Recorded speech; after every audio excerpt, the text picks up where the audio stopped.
Dicen que el veneno más letal es aquel que viene de la propia sangre, cuando aquellos que engendraste en tu vientre se vuelven contra ti. No existe dolor más profundo en el mundo, y así fue como aprendí que ni todo el amor de madre es capaz de salvar a un hijo que eligió perderse.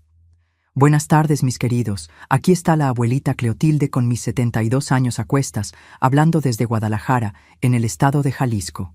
Pero hoy escucharán mi historia que ocurrió principalmente en mi humilde casita en Neza, en la zona oriente de la Ciudad de México, una colonia que ha visto de todo, desde las chabolas de lámina hasta los edificios que tenemos hoy.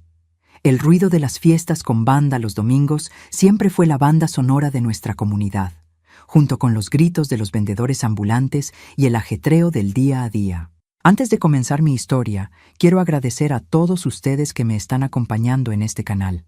Si te está gustando mi relato, aprovecha y deja tu like, suscríbete y comenta allí abajo desde dónde estás viendo este video.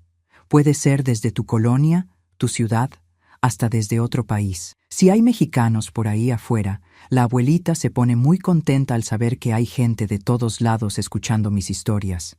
Me da una alegría que ni te imaginas. Nací en 1953 en un pueblito del interior de Michoacán llamado Paracho, un lugar donde la vida era dura pero honesta. Mi padre, don Gerardo, trabajaba en el campo sembrando de todo: maíz, frijol, calabaza, y mi madre, doña María, cuidaba de la casa y vendía antojitos para ayudar con los ingresos. Éramos pobres, pero nunca pasamos hambre, y más importante aún, éramos felices y unidos. Nuestra casa era sencilla, de piso de tierra y techo que goteaba en las lluvias fuertes, pero estaba llena de amor. Mi padre nunca levantó la voz a mi madre. Todas las noches, por más cansado que estuviera, besaba su frente y agradecía por la comida. Los domingos, cuando no había trabajo en el campo, me llevaba a pescar al río o a recoger frutas del árbol. Mi madre se empeñaba en enseñarme todo sobre la casa. Mujer tiene que saber valerse por sí misma, hija. Nunca dependas de nadie más que de ti misma, decía. Fue en aquella casa sencilla donde aprendí los valores que llevo hasta hoy: respeto, honestidad, trabajo duro, la importancia de la familia.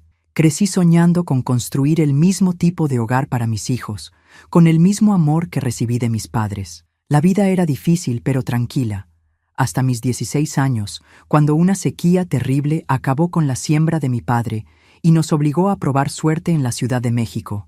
Empacamos lo poco que teníamos en 2 maletas de cartón y tomamos un autobús lleno de sueños y miedos.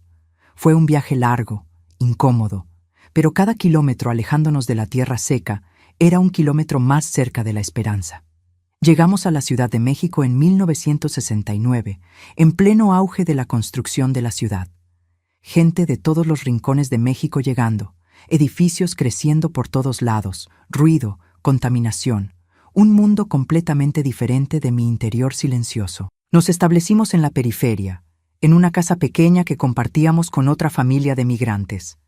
Mi padre consiguió empleo en una fábrica de textiles. Mi madre comenzó a trabajar como doméstica para una familia rica en las lomas. Fue difícil al principio. La ciudad grande te traga, ¿sabes? Todo queda lejos, todo es caro, todos tienen prisa. Pero nos adaptamos, como los seres humanos siempre hacen.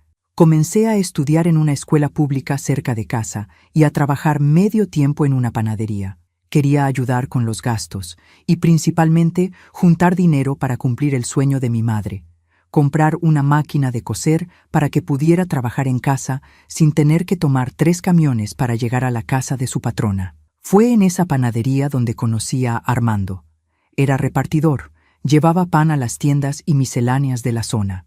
Un muchacho guapo, fuerte, de sonrisa fácil y conversación animada. Tenía 22 años, yo 17. Me enamoré de su manera de ver el mundo con optimismo, a pesar de haber crecido en la dureza de la colonia. Armando nunca conoció a su padre. Fue criado solo por su madre, que trabajaba como lavandera. Estudió hasta 4º grado apenas, pero tenía una inteligencia natural, una capacidad de conversar sobre cualquier tema. Cleo, un día te daré una buena vida, me prometió en uno de nuestros primeros encuentros. No te faltará nada en nuestra casa. Fuimos novios por 2 años, siempre con el respeto que mis padres me habían enseñado a exigir. Armando venía los domingos a comer a casa, ayudaba a mi padre a arreglar cosas, traía flores sencillas para mi madre. Conquistó a mi familia de la misma manera que había conquistado mi corazón, con sinceridad, trabajo duro y aquella sonrisa que iluminaba cualquier ambiente. Nos casamos en 1972, en una ceremonia sencilla en la iglesia del barrio. No tuve vestido de novia de marca ni fiesta en salón, pero tuve algo mucho más importante: la bendición de mis padres y la certeza de que estaba al lado de un hombre bueno. Nuestra primera casa fue un cuartito en la colonia Nezahualcóyotl, que en esa época era mucho más pequeña de lo que es hoy. Teníamos apenas un cuarto dividido por una cortina que separaba la sala de la recámara. El baño era colectivo, compartido con otras 4 familias, pero era nuestro rinconcito, nuestro comienzo. Armando seguía como repartidor. Yo trabajaba como dependienta en una tienda de ropa. Ahorrábamos cada centavo para mejorar de vida, siempre con la certeza de que vendrían días mejores. Nuestro primer hijo, Marcelo, nació en 1973. Fue una alegría tan grande, un bebé sano con los ojos del padre, y según mi madre, la terquedad de la madre. Armando lloró cuando sostuvo al niño por primera vez, prometiendo que sería un padre presente, cariñoso, diferente del padre que él mismo no tuvo. Nuestro hijo va a estudiar, Cleo, decía mientras arrullaba al bebé. Va a ser doctor, ingeniero, lo que él quiera. No va a necesitar levantarse a las 4 de la mañana para entregar pan como su padre. El segundo hijo, Alejandro, llegó en 1975, después Vicente en 1977, Fabián en 1979 y Carlos Eduardo en 1981. 5 niños, uno tras otro, llenando la casa de ruido, de vida, de esperanza. Con cada nacimiento, expandíamos el cuartito, añadiendo una habitación, mejorando lo que podíamos. Armando consiguió un empleo mejor en una fábrica de cigarros, trabajando largas horas, pero ganando un poco más. Yo dejé el trabajo fuera para cuidar a los niños, pero cosía en casa haciendo pequeños arreglos para el vecindario. En 1984, cuando creíamos que nuestra familia ya estaba completa, descubrí que estaba embarazada nuevamente. A los 31 años, después de 5 varones, finalmente llegó nuestra princesita, Cristina. La única niña, la más pequeña, la consentida del padre, que ya no escondía las canas en las sienes, resultado del trabajo duro para mantener a aquella familia numerosa. Ahora sí, nuestra familia está completa, dijo Armando en la maternidad, sosteniendo a la pequeña Cristina en sus enormes brazos de trabajador, con una delicadeza que contrastaba con su tamaño. Dios nos dio 5 soldados y una princesa. ¿Qué más podemos pedir?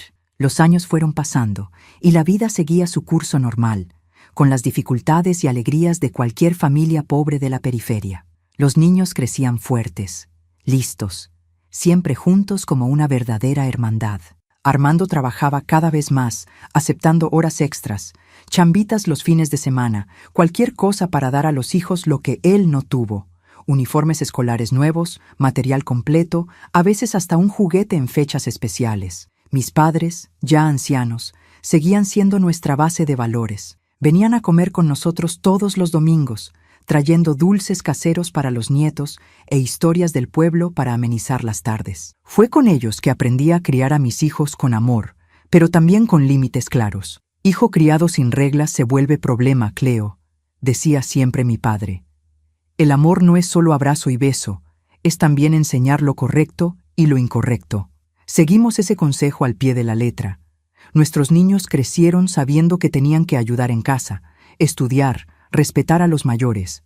Íbamos todos juntos a la iglesia los domingos, participábamos en las fiestas de la comunidad, manteníamos aquel sentido de familia unida que había sido el cimiento de mi propia crianza. Pero la vida en la periferia de la Ciudad de México en los años 80 y 90 no era fácil. La violencia crecía, las drogas comenzaban a dominar las esquinas, el crimen organizado se infiltraba en las comunidades. Por más que intentáramos proteger a nuestros hijos, la realidad a su alrededor era dura, tentadora, peligrosa. Las primeras señales de problemas comenzaron cuando Marcelo, nuestro primogénito, entró en la adolescencia. De repente, El niño estudioso y obediente comenzó a faltar a clases, a llegar tarde a casa, a responder con agresividad. Intentamos conversar, entender qué estaba pasando, pero él se cerraba cada vez más. «Es solo una fase», decía Armando, intentando tranquilizarme. «Todos los muchachos pasan por esto, pronto mejorará». Pero no mejoró y, lo peor, Alejandro, 2 años menor, comenzó a seguir los mismos pasos del hermano. Pronto Vicente también. Era como un efecto dominó, uno arrastrando al otro hacia un camino que no podíamos entender. En 1992 recibí la noticia que lo cambiaría todo.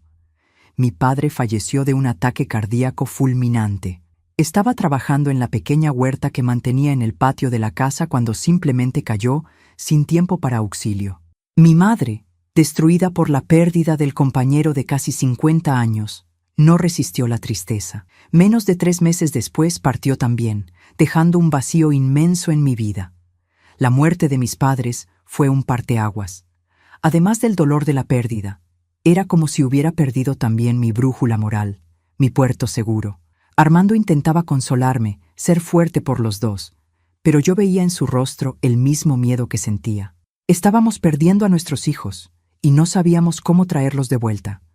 Porque la verdad que no queríamos admitir era que Marcelo, Alejandro y Vicente ya no eran los niños que criamos. A los 19, 17 y 15 años respectivamente, estaban involucrados con malas compañías, faltando a la escuela, llegando a casa en horarios imposibles. Y Fabián y Carlos Eduardo, aún más jóvenes, comenzaban a seguir el mismo camino, fascinados por la aparente libertad y respeto que los hermanos mayores conquistaban en las calles.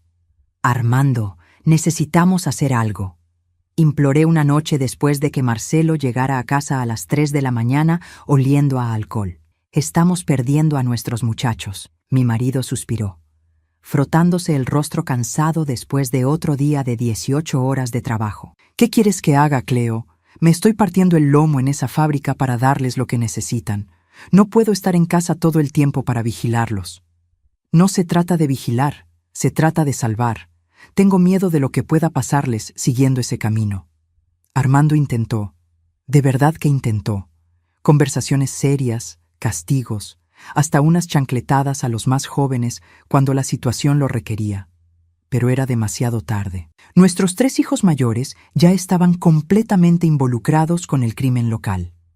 Descubrimos después que Marcelo se había vuelto mula del narcotráfico a los 16 años. Alejandro siguió el mismo camino poco después. Vicente comenzó robando cosas pequeñas y pronto estaba asaltando a mano armada.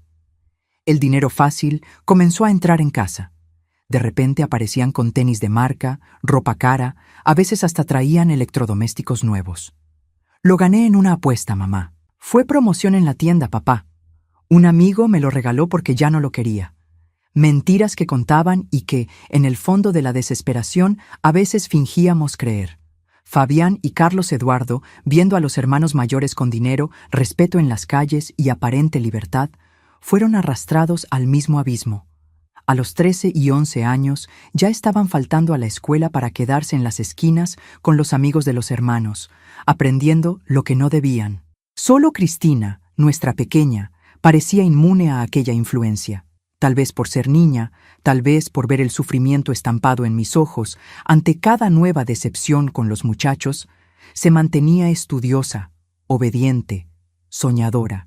Era el consuelo en los días más difíciles, la prueba de que al menos una semillita de nuestros valores había encontrado suelo fértil.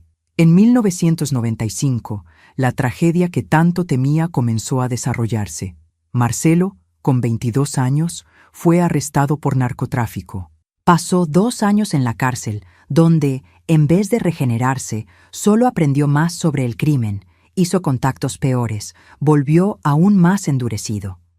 Alejandro fue baleado en un intercambio de disparos con policías en 1997.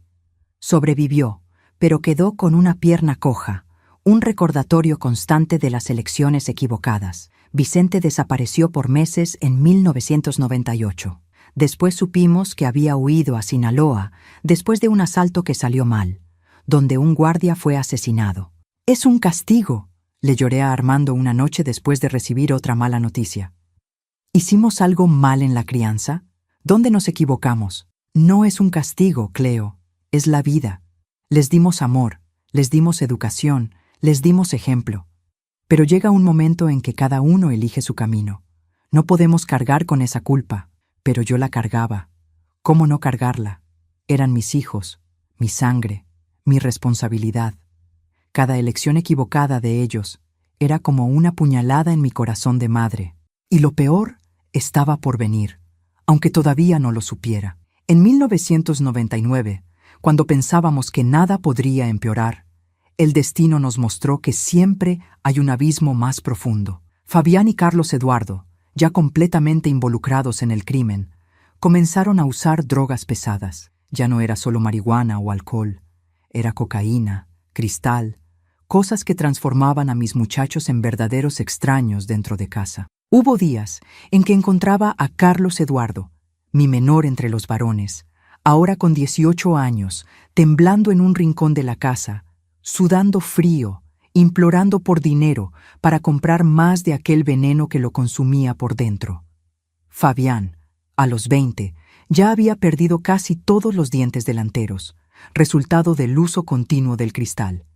Sus ojos, antes vivos y brillantes, ahora estaban opacos, distantes, perdidos en un mundo que yo no podía alcanzar. Armando, siempre el fuerte de la casa, comenzó a decaer poco a poco.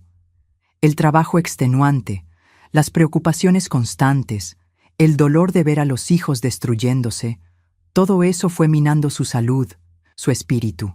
Comenzó a tener problemas cardíacos, presión alta, una tos que nunca pasaba, resultado de décadas respirando productos químicos en la fábrica de cigarros. Y en medio de todo ese caos, Cristina, nuestra princesita, ahora con 15 años, intentaba mantener la normalidad. Estudiaba con ahínco, soñaba con ser enfermera, ayudaba en casa, era el rayo de sol en nuestros días cada vez más sombríos. Armando y yo vivíamos por ella, para protegerla, para garantizar que al menos uno de nuestros hijos tendría un futuro diferente. Un día todo esto pasará, mamá, me decía mientras me ayudaba a hacer la cena en las raras ocasiones en que conseguíamos reunir a la familia a la mesa.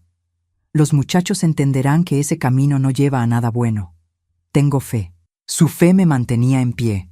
La fe y el amor de mi Armando, que aún enfermo, aún cansado, nunca abandonó a nuestra familia, nunca desistió de nuestros hijos, incluso cuando ellos parecían haber desistido de sí mismos. Pero el destino, mis queridos, a veces tiene planes que destruyen hasta la fe más fuerte. Y fue en una noche de septiembre del año 2000, una noche que parecía igual a tantas otras en nuestra colonia ruidosa, que la pesadilla que ni en mis peores sueños imaginé posible se volvió realidad. Una noche que cambiaría para siempre el significado de familia, de amor, de confianza. Una noche que probaría que, a veces, el peor enemigo no es aquel que acecha en las sombras de la calle, sino aquel que duerme bajo el mismo techo que tú, que lleva tu sangre, que un día acunaste en tus brazos creyendo estar criando hombres de bien. A veces me pregunto si el amor de madre tiene límite, si existe un punto donde aquel amor incondicional que sentimos desde el primer llanto del bebé puede transformarse en miedo, en decepción, en un vacío que nada llena. Fue descubriendo ese límite que entendí que no todo hijo sigue el camino que soñamos, por más amor que les demos. El año 2000 fue cuando vi a mis hijos transformarse completamente. Marcelo, mi primogénito, ya tenía 27 años y había vuelto de la prisión hacía un tiempo. Mucha gente dice que la cárcel rehabilita, pero conmigo fue diferente. Mi hijo entró ladrón y salió bandido de verdad, con contactos, con ideas peores, con un odio en la mirada que ya no reconocía. Recuerdo que antes de ser arrestado, por más equivocado que anduviera, todavía me sonreía, todavía me llamaba mamacita en los raros momentos de cariño. Después de la cárcel, era como si tuviera un extraño viviendo en mi casa. Alejandro, mi segundo, con 25 años, tenía aquella pierna que no sanaba bien después del balazo. Andaba cojeando, con dolor constante, y usaba eso como excusa para hundirse cada vez más en las drogas. «Es para aliviar el dolor, mamá», decía cuando encontraba las pipas de cristal escondidas por el cuarto. Como si existiera dolor mayor que ver a un hijo destruyéndose y no poder hacer nada. Vicente, con 23 años, después de aquella huida a Sinaloa, volvió aún más peligroso. Era el más listo de los 5, siempre lo fue. En la escuela, cuando todavía iba, los maestros decían que tenía potencial para hacer lo que quisiera. Acabó usando esa inteligencia para el lado equivocado, volviéndose el cabecilla del grupo, aquel que planeaba los asaltos, que hacía contactos con facciones mayores. Fabián y Carlos Eduardo, con 21 y 19 años, eran los más perdidos en las drogas. Ya no conseguían estar un día sin consumir. Vendían todo lo que agarraban en casa, desde un radioreloj hasta las ollas de la cocina. Una vez atrapé a Carlos Eduardo intentando arrancar los cables de cobre de la pared para venderlos en el depósito de chatarra. Era de partir el corazón. Mi Armando trabajaba cada vez más. Salía antes de que saliera el sol y volvía cuando todos ya estaban dormidos. Creo que era su manera de escapar de aquella realidad que no sabíamos cómo cambiar. La fábrica le chupaba toda la energía, pero creo que prefería el cansancio del cuerpo al cansancio del alma de ver a nuestros hijos perdiéndose uno a uno. Solo Cristina, nuestra pequeñita, con 16 años, nos daba alguna esperanza. Estudiosa, respetuosa, soñadora. Decía que quería ser enfermera, cuidar de la gente, hacer la diferencia. Se parecía tanto a mí a su edad, antes de que la vida endureciera mi corazón. Armando y yo vivíamos por ella, para proteger al menos a una de nuestras crías. Fue alrededor de abril de 2000 que noté un cambio en mis 5 hijos varones. Comenzaron a reunirse más, cuchicheando por los rincones, dejando de hablar cuando yo entraba al cuarto. Andaban agitados, nerviosos, como si estuvieran planeando algo grande. Intenté preguntar, intenté acercarme, pero ellos me alejaban. «No es nada, mamá. Deja de meterte», decía Marcelo, siempre áspero. «Cosa de hombres, señora. No necesita saber», reforzaba Vicente. Y así seguimos por meses, con aquella tensión creciendo dentro de casa. Ellos salían juntos, volvían de madrugada, traían dinero que yo sabía que no venía de trabajo honesto. Pero, ¿qué podía hacer? ¿Denunciar a mis propios hijos? ¿Echarlos de casa?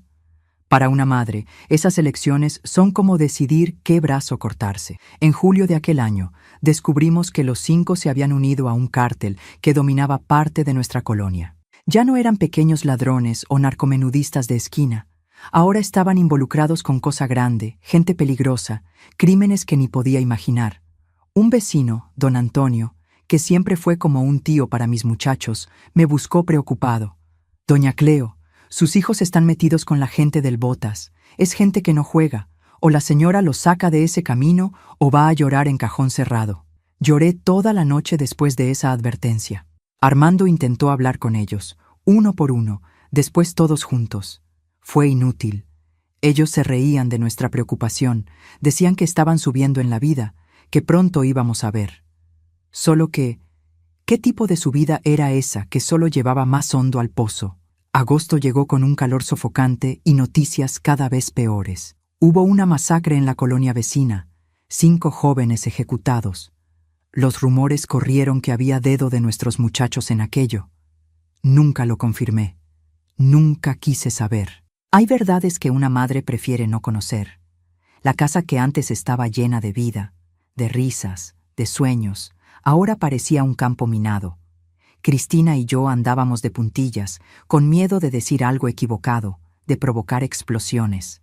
Armando trabajaba aún más, llegando a hacer turnos de 18 horas en la fábrica. Estaba huyendo, yo lo sabía. No lo culpaba. A veces yo también quería poder huir. En septiembre las cosas empeoraron aún más. Los muchachos comenzaron a traer amigos a casa, gente de mirada peligrosa, con armas mal escondidas en la cintura. Transformaron el cuarto del fondo en una especie de cuartel general donde pasaban horas encerrados, saliendo solo para comer o para sus operaciones nocturnas. «Mamá, estoy ganando respeto en la colonia», me dijo Alejandro una tarde, mostrando una cadena de oro gruesa que había comprado. «Pronto podré darle una casa mejor, sacar a todos de aquí.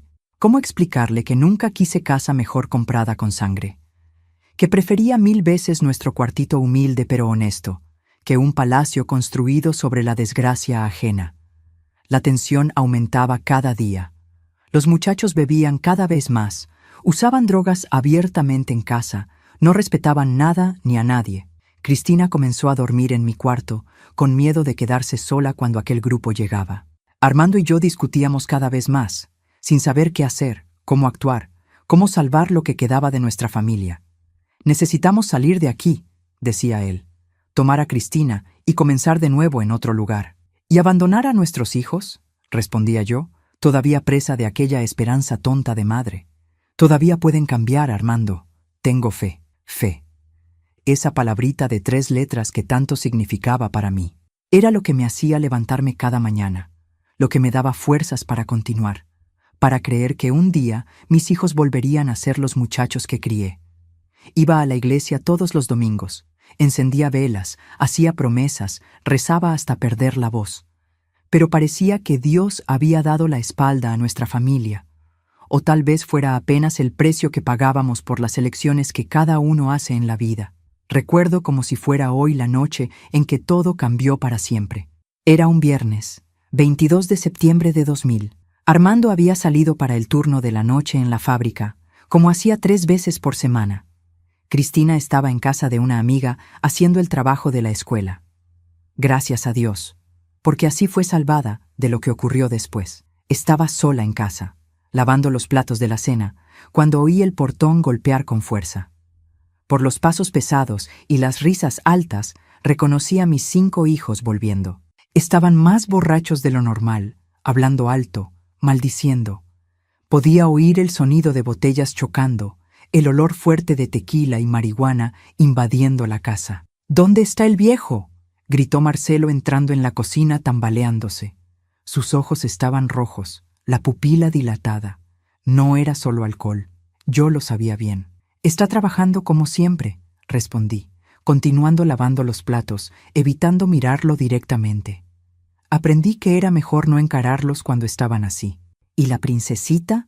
¿La consentida de mamá?», fue Alejandro quien preguntó, riendo de una manera extraña que me dio un escalofrío en la espalda.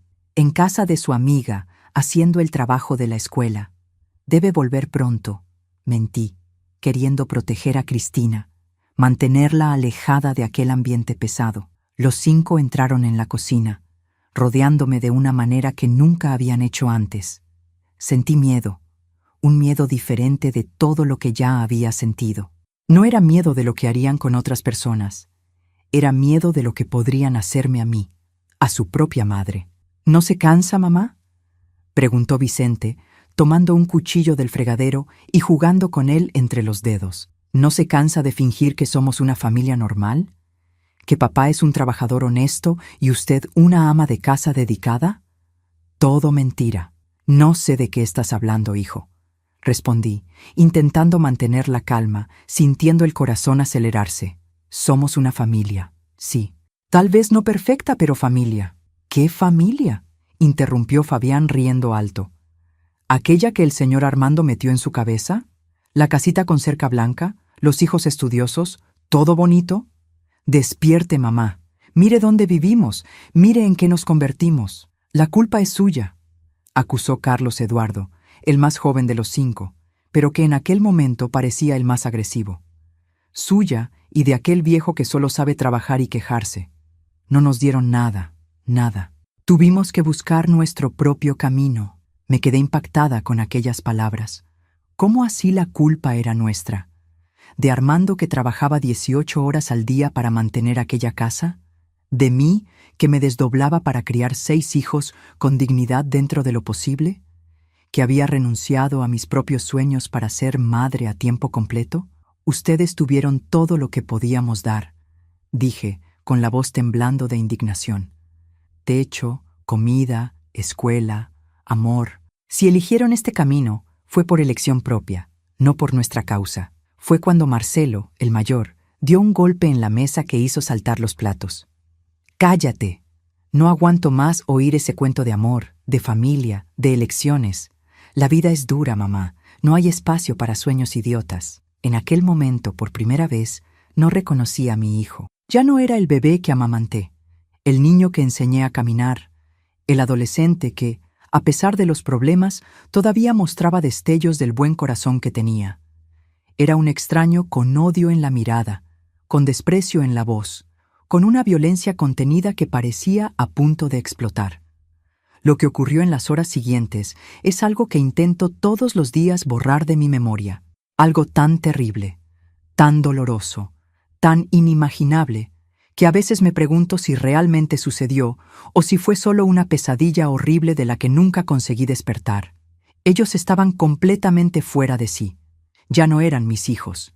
Eran 5 hombres dominados por el alcohol, por las drogas, por el odio que habían cultivado a lo largo de los años. Y yo, a los 47 años, madre de 6 hijos, que había dedicado mi vida a criar a aquellos muchachos, me vi transformada en el blanco de una violencia que jamás pensé posible dentro de mi propia casa, por las manos de aquellos que engendré en mi vientre.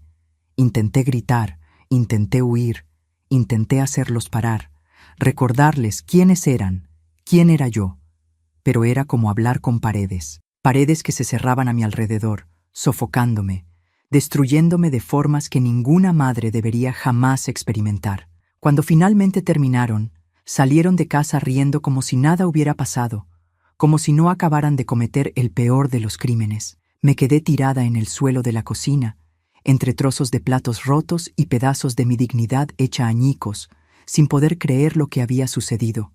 No sé cuánto tiempo quedé allí. Tal vez minutos, tal vez horas. El tiempo pierde el sentido cuando tu mundo se derrumba de esa manera. Solo sé que en algún momento encontré fuerzas para arrastrarme hasta el baño, para intentar lavar lo que no tenía lavado, para esconder las marcas que ningún agua podría borrar. Cristina llegó antes que Armando, gracias a Dios. Cuando me vio, supo inmediatamente que algo terrible había sucedido. No necesité decir nada. Ella me ayudó a bañarme, a cambiarme de ropa, a acostarme. Tenía apenas 16 años, pero en aquel momento asumió el papel de madre, cuidándome con una madurez que partía el corazón. «Fueron ellos, ¿verdad, mamá?», preguntó bajito, sentada al borde de la cama, sosteniendo mi mano. No conseguí responder. Apenas dejé que las lágrimas rodaran. Ella entendió el silencio. «Necesitamos decírselo a papá. Necesitamos ir a la policía». Sacudí la cabeza negativamente, en pánico solo de pensar. ¿Cómo contarle a mi marido que sus propios hijos habían hecho aquello? ¿Cómo denunciarlos a la policía? ¿Cómo transformar aquella pesadilla privada en un escándalo público? «No puedo, hija. Tu padre los matará. Tal vez sea lo que merecen», respondió ella con una dureza que no combinaba con su rostro todavía de niña. Cuando Armando llegó horas después, intenté fingir que todo estaba bien. Dije que me había caído, que tenía dolor de cabeza, que solo necesitaba descansar. Pero él me conocía demasiado bien. Sabía leer entre líneas de mi silencio. «¿Qué te hicieron, Cleo?», preguntó, sentándose a mi lado en la cama, los ojos cansados de tanto trabajo ahora alertas, preocupados. No conseguí responder. ¿Cómo poner en palabras aquel horror? ¿Cómo hacer que mi marido, padre de aquellos hombres, entendiera la monstruosidad que habían cometido? Fue Cristina quien habló, con un coraje que no sé de dónde sacó. Contó lo que había encontrado cuando llegó, el estado en que yo estaba, las conclusiones obvias. Armando escuchó en silencio, el rostro endureciéndose con cada palabra, las manos cerrándose en puños, las venas del cuello saltando de una rabia que nunca había visto en él. «No lo creo», dijo finalmente, la voz baja, controlada, pero cargada de una furia contenida. «No lo creo que mis propios hijos. No puede ser verdad». Entendí su negación. Era más fácil creer que yo había inventado todo, que estaba confundida, que había sido otra cosa. Más fácil que aceptar que aquellos que llevaban su nombre, su sangre, habían cometido tal atrocidad. «Papá», insistió Cristina, «mírala, mira los moretones. ¿Crees que mamá inventaría algo así?» Armando me miró. Realmente miró. Vio las marcas que había intentado esconder.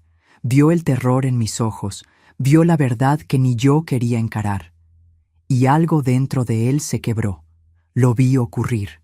Vi el momento exacto en que el hombre bueno, trabajador, paciente, que conocí por casi 30 años, se transformó en otra persona. «Voy a matarlos», dijo simplemente, levantándose. «Voy a matarlos uno por uno». Agarré su brazo, implorando: «No, Armando, no resolverá nada. Solo empeorará todo». «¿Y qué sugieres? ¿Que finjamos que nada pasó? ¿Que los recibamos con los brazos abiertos después de lo que hicieron?»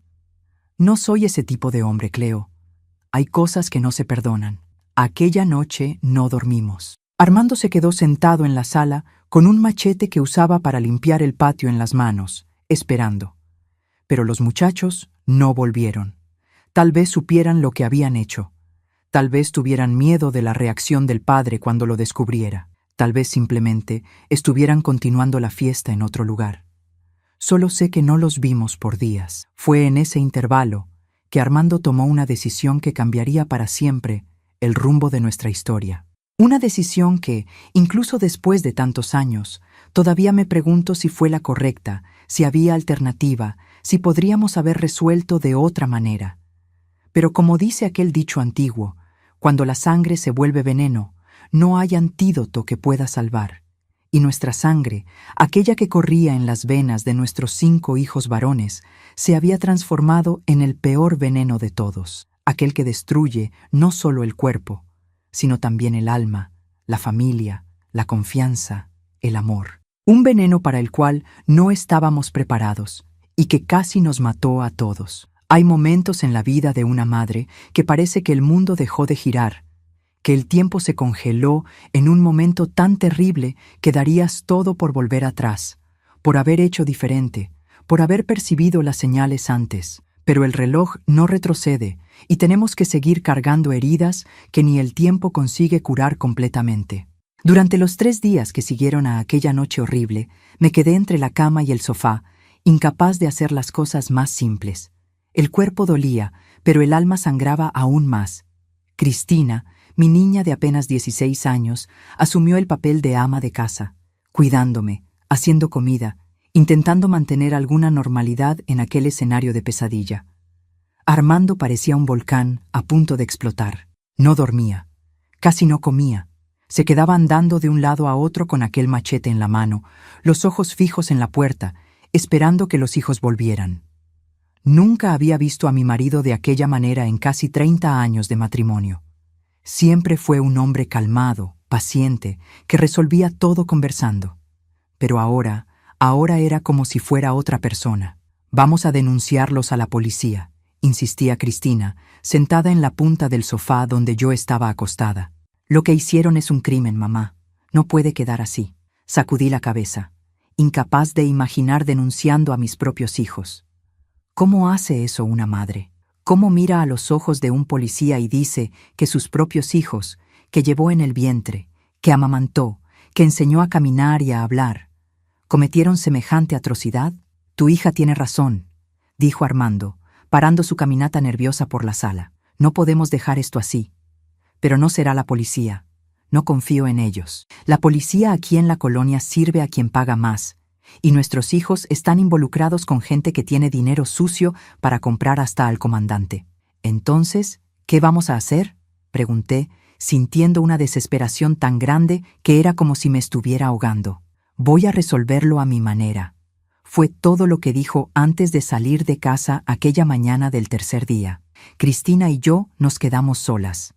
La tensión tan pesada dentro de casa que apenas conseguíamos respirar.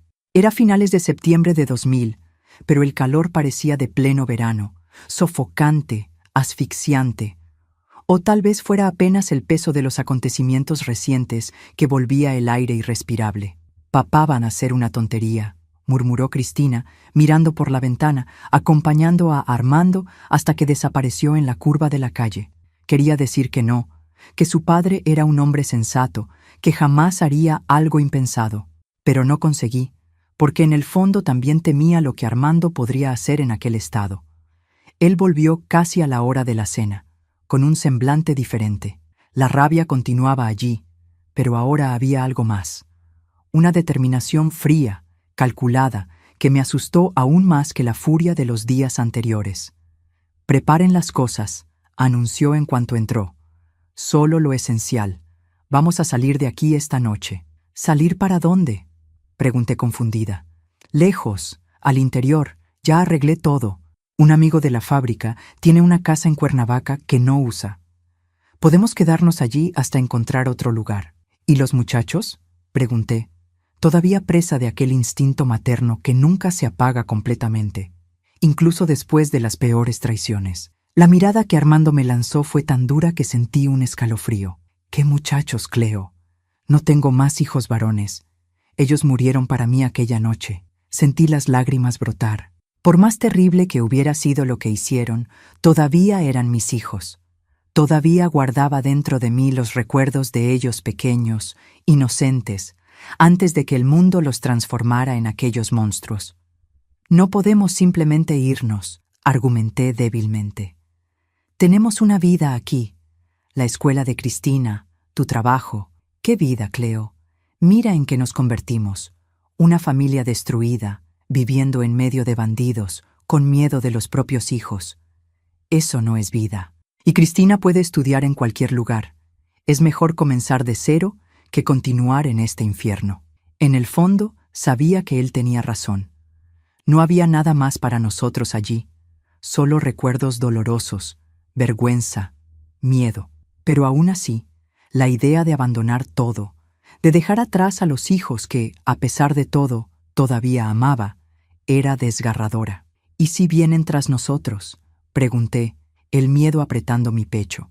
Armando se sentó a mi lado, sosteniendo mis manos con una gentileza que contrastaba con la dureza de su mirada. No vendrán. Garantizo que no vendrán. Había algo en el modo como lo dijo que me dio escalofríos. ¿Qué había hecho Armando en aquellas horas fuera de casa? ¿Qué había planeado?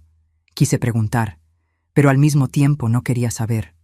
Hay verdades que es mejor dejar enterradas. Aquella misma noche, con apenas 2 maletas conteniendo lo básico, dejamos la casa donde vivimos por más de 20 años. La casa donde crié a mis 6 hijos, donde reí y lloré, donde soñé con un futuro mejor. Salimos como fugitivos en medio de la madrugada, dejando atrás no solo muebles y ropa, sino también pedazos de nosotros mismos. Un amigo de Armando de la fábrica nos esperaba en un carro viejo algunas cuadras abajo. Entramos callados, las lágrimas silenciosas escurriendo por mi rostro, la mano de Cristina apretando la mía, buscando una fuerza que yo no tenía para dar. Todo va a estar bien, dijo Armando cuando el carro comenzó a alejarse de la colonia. Vamos a comenzar de nuevo, nosotros 3, como una familia de verdad. Nosotros 3, una familia de verdad. Palabras que deberían traer consuelo, pero que solo acentuaban el dolor de la pérdida. Porque por más que intentara negarlo, por más que supiera que era necesario, estábamos abandonando a 5 hijos, 5 pedazos de mi corazón que, incluso después de todo, todavía latía por ellos. El viaje hasta Cuernavaca fue silencioso, cada uno preso en sus propios pensamientos, en sus propios dolores. El amigo de Armando respetó nuestro silencio, conduciendo concentrado, solo ocasionalmente mirando por el retrovisor, como si temiera que alguien nos siguiera. Llegamos de madrugada. La casa era simple, en un área rural alejada de la ciudad. Tenía 2 habitaciones pequeñas, una sala, cocina y un baño. Nada comparado con nuestra casa en la colonia que, a pesar de humilde, era espaciosa, resultado de años de ampliaciones para acomodar a la familia creciente. No es mucho, pero es seguro, dijo el amigo de Armando, entregando las llaves. Nadie los encontrará aquí. En los primeros días vivimos como zombies, realizando las tareas básicas de supervivencia sin realmente estar presentes. Cristina, siempre la más fuerte de nosotros, fue la primera en reaccionar.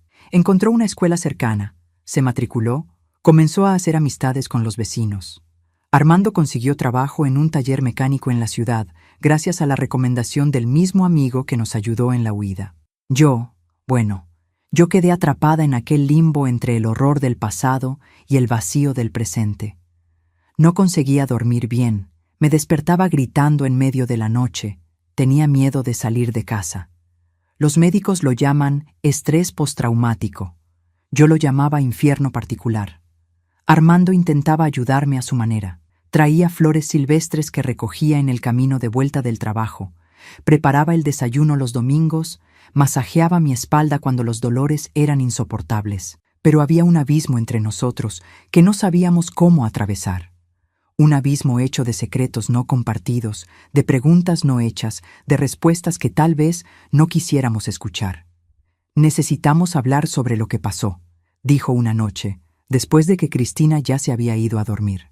«No podemos seguir fingiendo que no existió». «No sé si puedo», respondí honestamente. ¿Cómo poner en palabras aquel dolor? ¿Cómo nombrar lo innombrable? No sobre aquello, aclaró, sentándose a mi lado en el pequeño porche. Sobre el después, sobre lo que hice. Sentí un escalofrío en la espina dorsal. Durante semanas había evitado pensar en lo que Armando podría haber hecho en aquellas horas en que salió de casa antes de nuestra huida. En lo que significaba aquella afirmación de que nuestros hijos no nos buscarían. «No necesitas contármelo», susurré, parte de mí queriendo preservar la imagen del hombre bueno y justo que conocía, que amaba. «Sí necesito», insistió, la voz embargada. «No puedo cargar con esto solo, Cleo, es demasiado pesado». Y entonces me contó, con detalles que todavía hoy me atormentan en pesadillas. Me contó cómo buscó a un conocido, un policía retirado que hacía servicios especiales en la colonia. Cómo pagó con nuestros ahorros de años para que él y otros hombres dieran un susto a nuestros hijos. No para matarlos, Armando hizo cuestión de dejar eso claro, sino para garantizar que nunca más nos molestarían, que nunca descubrirían dónde estábamos. Les dieron una paliza, admitió, las manos temblando al encender un cigarrillo, vicio que había abandonado años atrás y ahora retomaba. El policía dijo que no van a andar bien por un buen tiempo, y dejó bien claro que si algún día intentan buscarnos, la paliza será mucho peor. Me quedé en silencio, absorbiendo aquella información.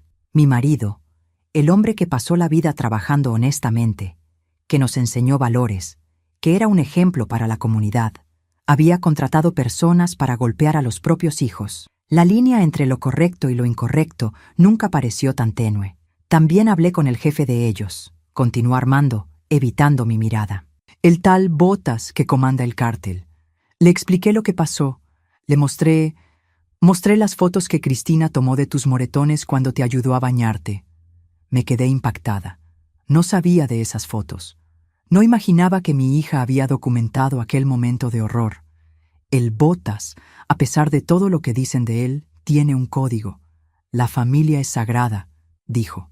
Se indignó con lo que los muchachos hicieron. Dijo que se encargaría de ellos también, a su manera, y que podíamos irnos en paz, que nadie del cártel vendría tras nosotros. Intenté procesar todo aquello. Mi marido había recurrido a bandidos y policías corruptos para garantizar nuestra seguridad. Había cruzado líneas que juramos nunca cruzar. Y todo por causa del horror que nuestros propios hijos habían traído dentro de casa. ¿Crees que hice mal?, preguntó finalmente, la vulnerabilidad en su voz tomándome por sorpresa. Armando, siempre tan seguro, tan decidido, ahora parecía un niño buscando aprobación. ¿Qué podría decir? ¿Que sí, que se había equivocado al recurrir a la violencia? ¿Que no, que hizo lo necesario para proteger lo que quedaba de nuestra familia? La verdad es que no había respuesta correcta. No para una situación tan distorsionada, tan fuera de cualquier parámetro normal. Creo que hiciste lo que pensaste que necesitabas hacer, respondí finalmente, y ahora tenemos que vivir con eso. Él asintió, pareciendo un poco aliviado por haber compartido aquel peso. Nos quedamos allí sentados en el porche bajo las estrellas del interior morelense, tan diferentes de las que apenas conseguíamos ver en la contaminación de la capital. Dos sobrevivientes de un naufragio intentando entender cómo llegamos a aquella playa desconocida. Cómo reconstruir algo a partir de los restos. Octubre llegó con lluvias fuertes, lavando el polvo del terreno alrededor de la casa, trayendo un verde renovado a los árboles. Comencé a ayudar a una vecina que vendía pasteles y dulces en la feria de la ciudad.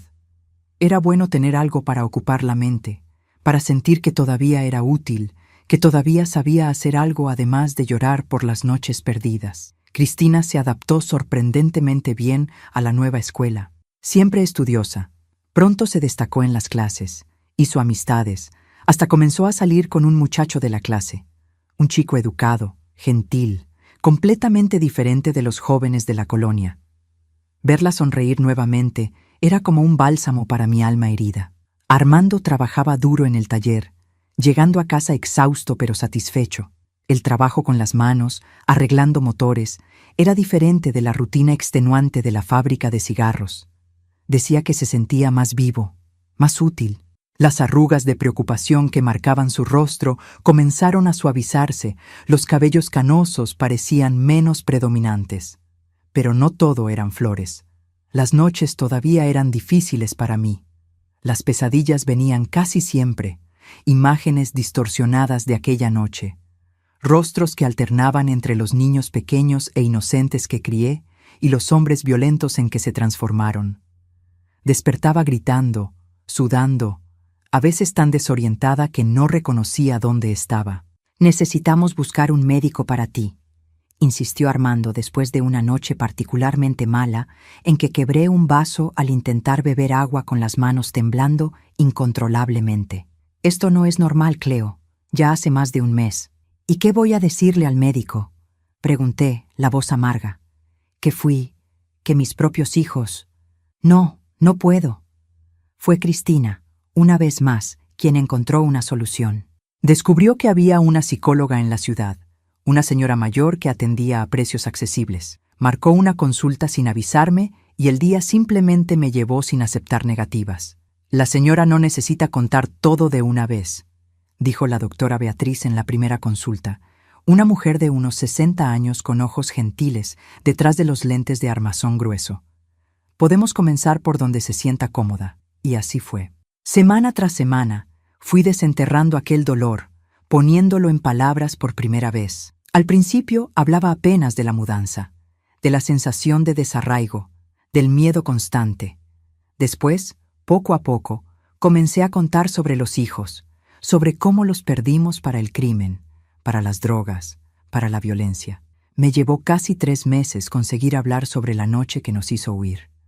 Cuando finalmente conté, lloré tanto que pensé que me deshidrataría. La doctora Beatriz apenas escuchó, sin juzgar, sin shock exagerado, apenas con una compasión silenciosa que era exactamente lo que necesitaba. Lo que le pasó a usted es algo que ninguna madre debería pasar, dijo cuando conseguí calmarme. Y no hay manual de instrucciones para lidiar con ese tipo de trauma, pero puedo prometerle una cosa, mejorará. No hoy, no mañana, tal vez ni en los próximos meses, pero mejorará.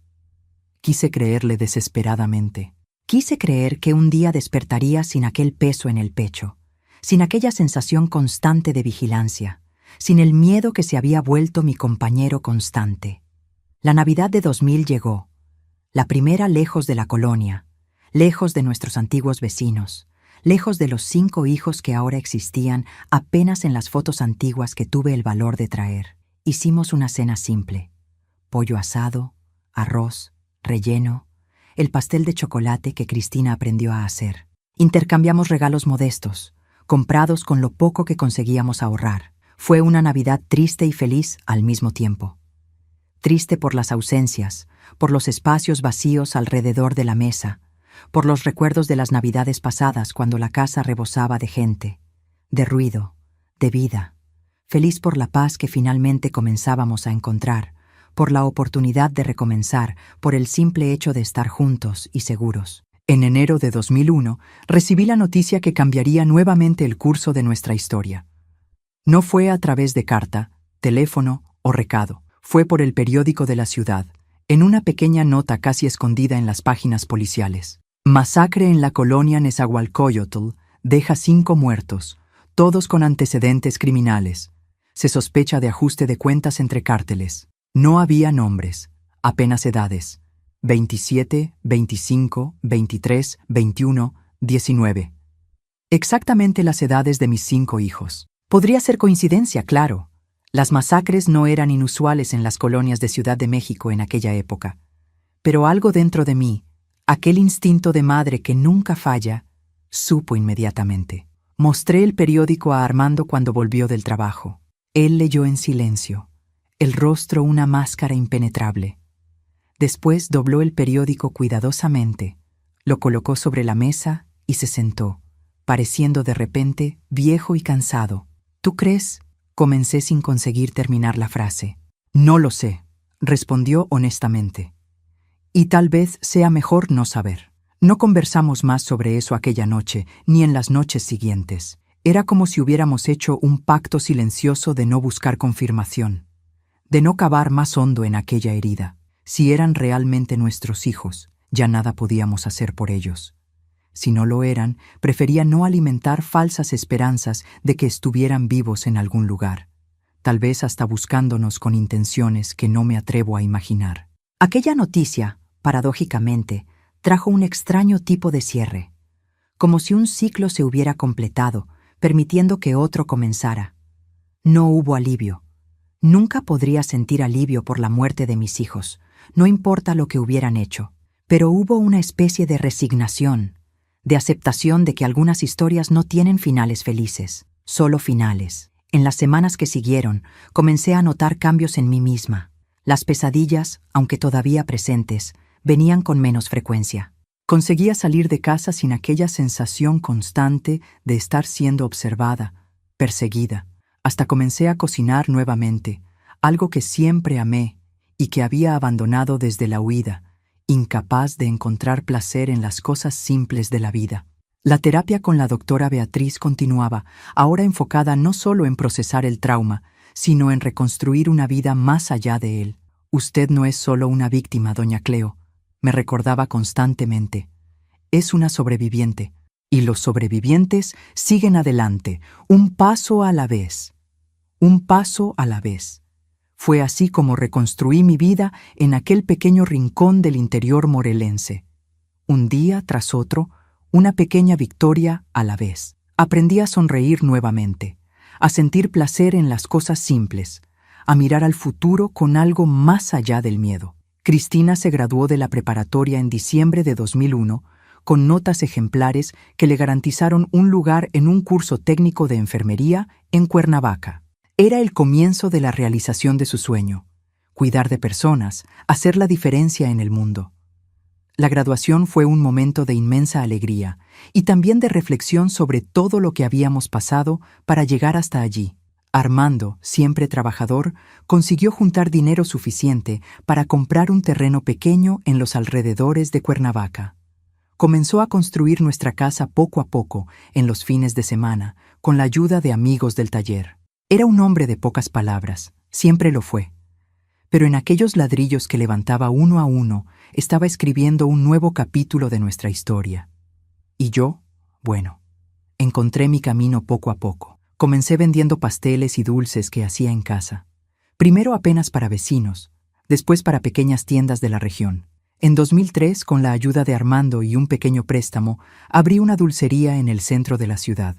Nada muy grande, apenas un mostrador, algunas mesitas, el olor a canela y chocolate que siempre me trajo consuelo. Dulces de la abuelita. Llamé al lugar, aunque todavía no era abuela, pero me gustaba cómo sonaba, la sensación de acogimiento que transmitía. Y allí dentro, mientras amasaba, modelaba, horneaba, encontré no solo un medio de vida, sino una forma de sanación. Fue allí, entre hornadas de pasteles y bandejas de dulcecitos, que lentamente reconstruía la mujer que un día fui. No la misma, nunca más sería la misma, pero una versión más fuerte, más sabia, que cargaba cicatrices pero también la capacidad de encontrar belleza, incluso después de la tormenta más devastadora. Porque la vida, mis queridos, es así mismo. A veces nos tira al suelo con tanta fuerza que pensamos que nunca más nos vamos a levantar. A veces nos presenta horrores que parecen imposibles de superar. Pero mientras respiramos, mientras el corazón sigue latiendo, existe la posibilidad de recomenzar. Existe la oportunidad de transformar incluso la noche más oscura en un nuevo amanecer. Y fue exactamente lo que hicimos yo, Armando y Cristina. Transformamos la tragedia en recomienzo, el dolor en crecimiento, el fin de una historia en el inicio de otra completamente diferente. Una historia que, a pesar de todo, todavía estaba lejos de terminar. Aprovechen y suscríbanse a este canal. Denle me gusta a este video y comenten qué les está pareciendo mi historia. Dejen su opinión, quiero mucho leerla. ¿Ustedes saben lo que es vivir mirando por encima del hombro, sintiendo que el pasado puede alcanzarte en cualquier momento? Fue así como viví los primeros años en Cuernavaca. Incluso después de aquella noticia en el periódico sobre la masacre, algo dentro de mí no conseguía creer completamente que mis hijos se habían ido. Era como si una parte de mi corazón de madre se negara a aceptarlo, incluso sabiendo que tal vez fuera mejor así. El año 2001 fue pasando despacio, como si el tiempo tuviera otro ritmo en el interior.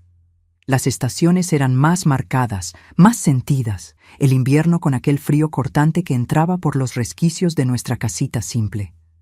La primavera explotando en colores en los campos alrededor. El verano con sus tormentas ruidosas que hacían que Cristina corriera a nuestra cama como cuando era pequeña. Poco a poco fuimos creando nuevas rutinas, nuevos recuerdos. Armando salía temprano para el taller, Cristina para la escuela. Yo me quedaba en casa intentando transformar aquellas paredes extrañas en un hogar. Iba a las consultas con la doctora Beatriz 2 veces por semana, todavía incapaz de hablar sobre ciertos detalles de aquella noche, pero avanzando en pequeños pasos fuera del hoyo oscuro en que había caído. Fue a mediados de 2001 que recibí una visita inesperada.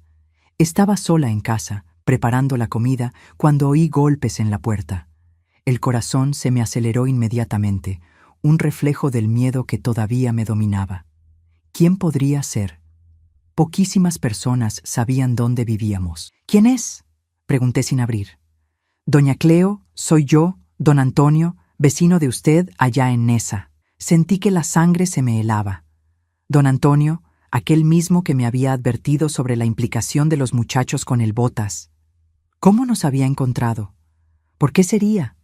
¿Una trampa? Con las manos temblorosas, abrí apenas una rendija de la puerta, lista para cerrarla rápidamente si fuera necesario. Allí estaba él, el señor negro de sus 70 años, cabellos completamente blancos, usando la misma gorra gastada que recordaba ver todos los días en la colonia. ¿Cómo nos encontró?, pregunté, manteniendo la puerta entreabierta. Doña Cleo, necesito hablar con usted. Es importante. ¿Puedo entrar? Dudé. Una parte de mí quería cerrar la puerta, correr, llamar a Armando. Pero otra parte quería saber. Necesitaba saber qué había pasado después de que nos fuimos, si aquellos 5 cuerpos en la noticia del periódico eran realmente mis hijos. Lo dejé entrar. Ofrecí un café, hospitalidad que mi madre me enseñó y que ni el miedo conseguía borrar completamente. Él aceptó. Se sentó a la mesa simple de la cocina, se quitó la gorra y la giró nerviosamente entre los dedos. Doña Cleo, no voy a andar con rodeos. Vine porque pensé que usted tenía el derecho de saber la verdad sobre sus muchachos. La taza tembló en mi mano. ¿Ellos eran... ellos en la noticia del periódico? ¿De la masacre? Él asintió lentamente. Eran todos los 5. En una casa abandonada al final de la colonia, donde habían montado una especie de escondite. Fue una ejecución, doña Cleo. Tiro en la cabeza, estilo tribunal del crimen. Me senté. Las piernas ya no sostenían el peso de mi cuerpo. Incluso habiendo sospechado, incluso habiendo sentido dentro de mí que eran ellos, oír la confirmación era diferente. Era final, era real. ¿Quién? Comencé sin conseguir terminar la pregunta. El Botas ordenó, dijo don Antonio simplemente. Después de que su marido habló con él, le mostró lo que ellos le habían hecho a usted. Él decretó la sentencia. En la colonia hay estos códigos, ¿sabe? Hay cosas que ni los bandidos toleran. Lo que sus hijos hicieron cruzó todas las líneas. Me quedé en silencio, intentando procesar. Mi marido, indirectamente, había causado la muerte de nuestros hijos, o tal vez fueran ellos mismos con sus elecciones los que habían sellado su propio destino. O tal vez fuera yo, que no conseguí ver las señales, que no supe protegerlos del camino que eligieron. Las culpas se mezclaban, se confundían, todas insuficientes para explicar la tragedia que se había abatido sobre nuestra familia. «Pero hay más», continuó don Antonio, mirando el café que se enfriaba frente a él.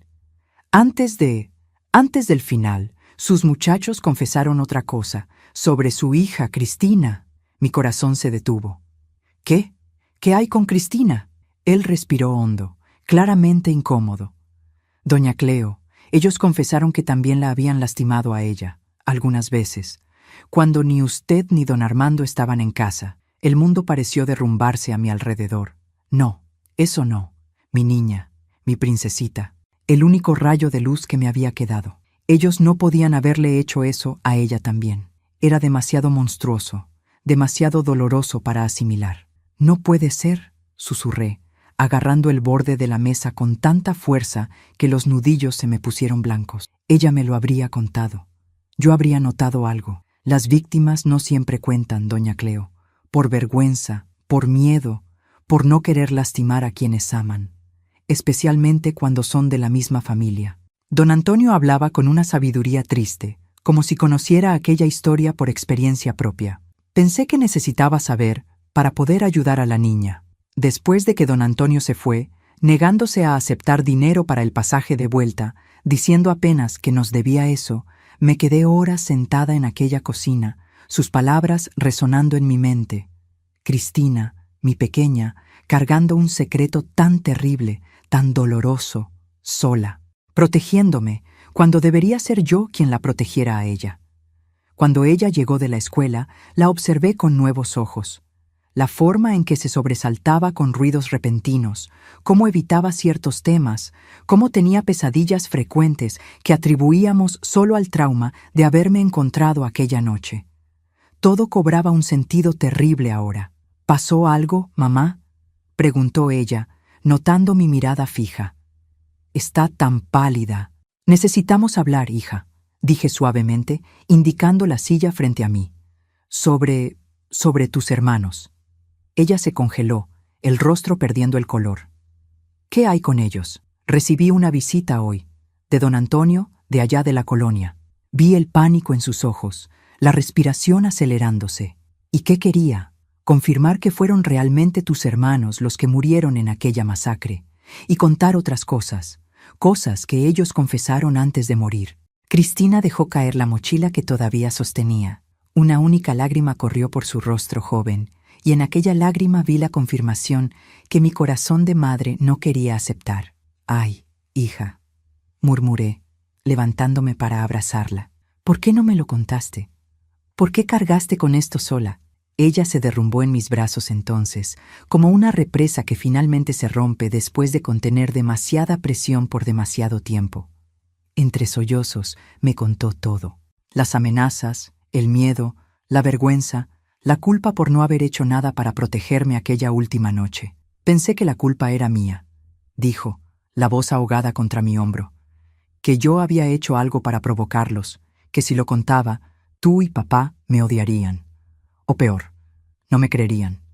Nunca, mi hija, nunca sería tu culpa y siempre, siempre te habríamos creído. Nos quedamos así, abrazadas, llorando, por cuánto tiempo no sabría decir. Dos mujeres quebradas por la misma tragedia, cargando heridas diferentes pero igualmente profundas.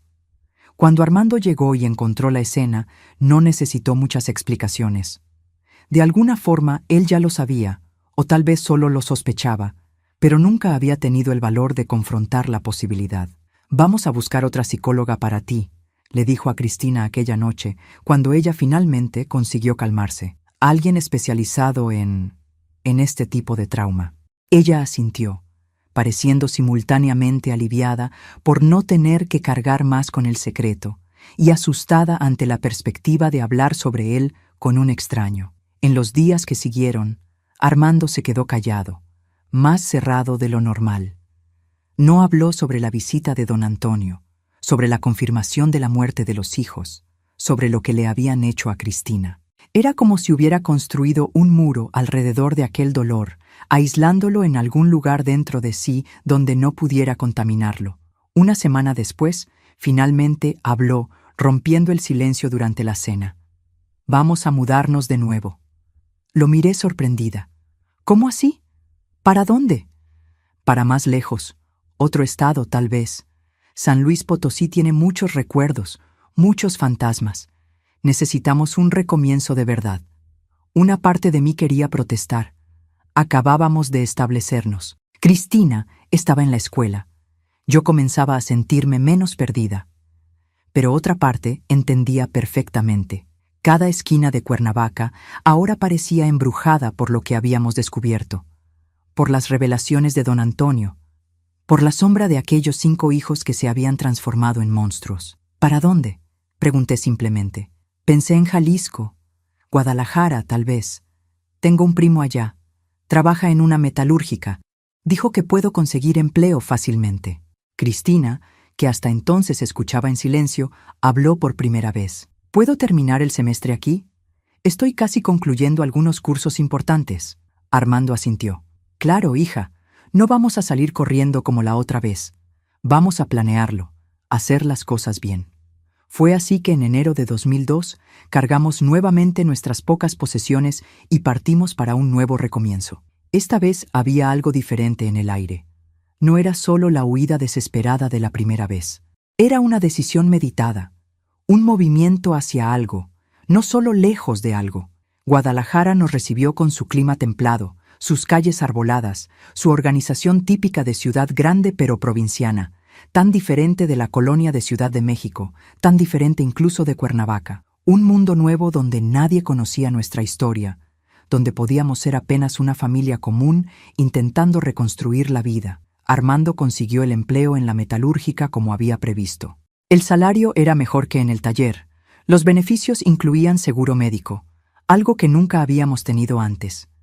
Cristina se inscribió en el curso técnico de enfermería local, determinada a seguir el sueño incluso con todos los traumas, todas las dificultades. Yo, hesitante al principio, acabé encontrando mi lugar nuevamente entre hornos y azúcar. Una pequeña repostería en el centro de la ciudad buscaba a alguien con experiencia. No tenía mucha, apenas lo que aprendí con mi madre y lo poco que practiqué en Cuernavaca. Pero la dueña, una señora de edad avanzada llamada doña Emma, le gustó mi manera de ser, mi voluntad de aprender. Hacer dulces es como hacer felicidad, doña Cleo, me decía en su forma pausada de hablar. No necesita ser perfecto, necesita estar hecho con amor. Y así, entre glaseado y masas hojaldradas, entre el aroma a canela y el calor de los hornos, fui reconstruyendo no solo mi vida profesional, sino también mi alma.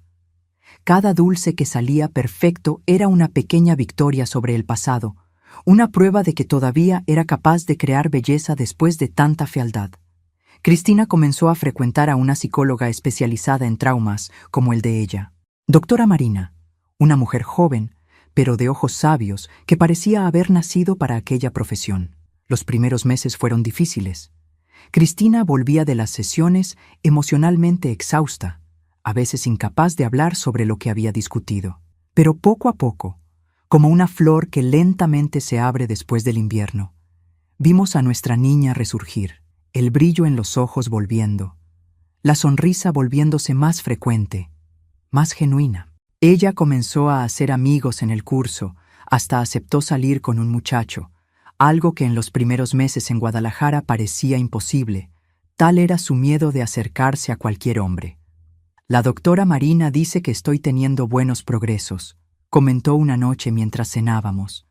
Dice que mi resiliencia es admirable. Armando, que sonreía menos desde que supo lo que había pasado con su hija, extendió la mano sobre la mesa y apretó la de ella. Siempre fuiste la más fuerte de todos nosotros, hija, desde pequeña. Fue en esa época, mediados de 2002, que recibí una carta sin remitente, apenas mi nombre y la dirección de la repostería donde trabajaba. La abrí con el corazón acelerado, temiendo malas noticias, alguna revelación aún peor sobre el pasado que intentábamos dejar atrás.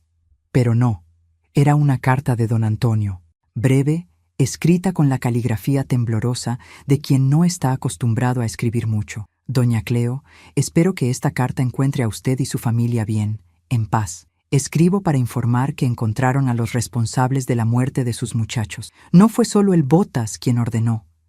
Había dedo de la policía también, de aquel grupo de exterminio que actúa en la colonia. Parece que su marido los buscó a ellos antes de hablar con el Botas. No estoy contando esto para traer más dolor, pero pensé que usted merecía saber toda la verdad, para poder perdonar, si es posible, o al menos entender. Que Dios los bendiga en su nueva vida. Antonio. Leí y releí aquellas palabras, sintiendo como si el suelo se abriera bajo mis pies. Armando, mi marido, el hombre que conocía hacía más de 30 años, había ido más allá de dar un susto a los hijos. Había, directa o indirectamente, ordenado sus muertes. Cuando volví a casa aquella noche, él percibió inmediatamente que algo estaba mal. Esperé a que Cristina se fuera a dormir y entonces, sin acusaciones, sin gritos, simplemente coloqué la carta sobre la mesa. Necesito que me digas la verdad, Armando. Toda. Él leyó en silencio, el rostro envejeciendo varios años en aquellos pocos minutos. Cuando terminó, no negó, no intentó justificarse. Apenas me miró con ojos cansados, derrotados. Iba a contártelo algún día, cuando pensara que estabas lista para oírlo. ¿Tú realmente? No conseguí terminar la pregunta. No di la orden directamente, dijo, la voz baja, controlada. Pero cuando hablé con aquel policía, cuando mostré las fotos, sabía lo que probablemente pasaría. Y no hice nada para impedirlo. Tal vez en el fondo era lo que quería.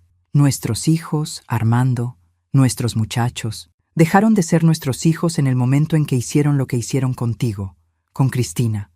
Su voz tembló levemente al mencionar a su hija. Ya no eran los muchachos que criamos, Cleo. Eran otra cosa, algo que no reconozco. No sé nombrar.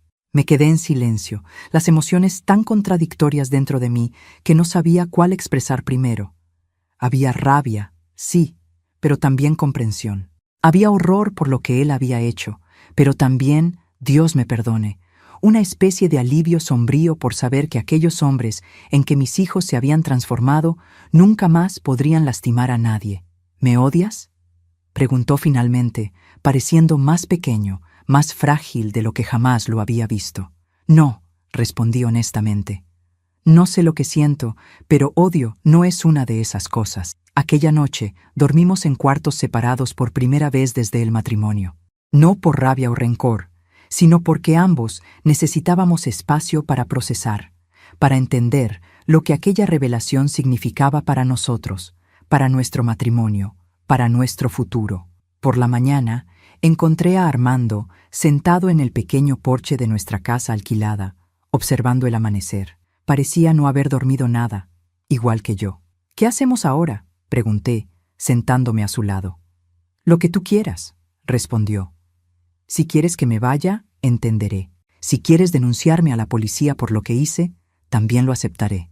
No quiero nada de eso, dije, sorprendiéndome a mí misma con la certeza en mi voz. Lo que pasó, pasó. No podemos cambiar el pasado, solo podemos decidir cómo viviremos con él. Él me miró, los ojos brillando con lágrimas contenidas. ¿Cómo lo consigues, Cleo? ¿Cómo consigues no odiarme después de lo que hice? Porque entiendo por qué lo hiciste, respondí simplemente. No sé si habría hecho lo mismo en tu lugar. No sé si habría tenido ese valor, por falta de mejor palabra, pero entiendo. ¿Y quién soy yo para juzgar? Todos cometemos errores, todos cargamos culpas. Armando extendió la mano, hesitante, casi con miedo de tocarme. La tomé entre las mías, sintiendo los callos de décadas de trabajo duro, las venas salientes de quien ya no es joven, la fuerza que siempre me protegió, incluso cuando el mundo se derrumbaba a nuestro alrededor. Vamos a continuar, dije. Un día a la vez, un dolor a la vez. Y tal vez un día consigamos mirar hacia atrás sin que duela tanto. Él asintió, incapaz de hablar, apretando mi mano como si fuera una tabla de salvación en un mar revuelto. Fue así como seguimos. No como una pareja perfecta, no como una familia sin cicatrices, sino como sobrevivientes decididos a encontrar algún significado en medio del caos, alguna luz tras la oscuridad más profunda. Cristina, absorta en los estudios y en su propio proceso de sanación, nunca supo de la carta. Nunca supo del papel del padre en la muerte de los hermanos. Era una carga que Armando y yo decidimos cargar solos, ahorrándole a ella una capa más de dolor en una vida que ya había conocido demasiado sufrimiento para alguien tan joven. Los meses se transformaron en años. Guadalajara dejó de ser apenas un refugio y se volvió hogar. La repostería donde trabajaba prosperó y cuando doña Emma decidió jubilarse en 2005, me ofreció la oportunidad de comprar el negocio. Con la ayuda de Armando, que había sido ascendido en la metalúrgica, conseguimos un préstamo y realicé un sueño que ni sabía que tenía. Me volví empresaria. Dulces de la abuelita. Mantuve el nombre que había pensado allá en Cuernavaca, y esta vez no era solo un sueño distante. En 2006, Cristina, ya graduada y trabajando como enfermera en el hospital municipal, nos dio la noticia que transformaría el nombre de la repostería en realidad. Estaba embarazada. «Es una niña», dijo, mostrando el ultrasonido una noche de domingo. «Voy a llamarla Clara, porque vino a traer luz después de tanta oscuridad». Armando, que se había permitido sonreír más en los últimos años, abrazó a su hija con lágrimas en los ojos. «Voy a ser abuelo», dijo, la voz embargada. ¿Quién lo diría? Clara nació en una mañana de primavera de 2007, llenando nuestras vidas de un amor tan puro, tan intenso, que a veces parecía casi doloroso. Sostenerla en brazos era como sostener el futuro, la promesa de que la vida, a pesar de todas sus crueldades, todavía guarda momentos de belleza indescriptible. Ver a Cristina como madre, gentil, protectora, fuerte, era una confirmación de que lo habíamos logrado. A pesar de todo, a pesar de las pérdidas, de los dolores, de los errores, habíamos llegado al otro lado, no enteros, no sin cicatrices, pero vivos, presentes, capaces de amar y ser amados. En 2010, cuando Clara tenía 3 años y corría por la repostería encantando a los clientes con su risa fácil, recibí otra carta sin remitente. Esta vez era más breve aún. «Doña Cleo, don Antonio falleció ayer. Pidió que le avisara. Dijo que moría en paz, sabiendo que ustedes estaban bien. Que Dios los bendiga». Una amiga. Lloré por aquel hombre que apenas conocía, pero que había sido un puente importante entre el pasado y el presente, que había tenido el valor de traer verdades dolorosas cuando habría sido más fácil dejarlas enterradas. Por su causa, por su honestidad, Cristina había recibido la ayuda que necesitaba. Por su causa, Armando y yo pudimos enfrentar la verdad sobre lo que había pasado con nuestros hijos. En su homenaje, creé un dulce nuevo en la repostería. Mazapán Don Antonio, hecho con chocolate amargo por fuera y un relleno dulce de coco por dentro. Como él, una apariencia dura escondiendo un corazón bueno. La justicia, mis queridos, no siempre viene como esperamos. A veces no viene a través de tribunales, de jueces, de celdas de prisión.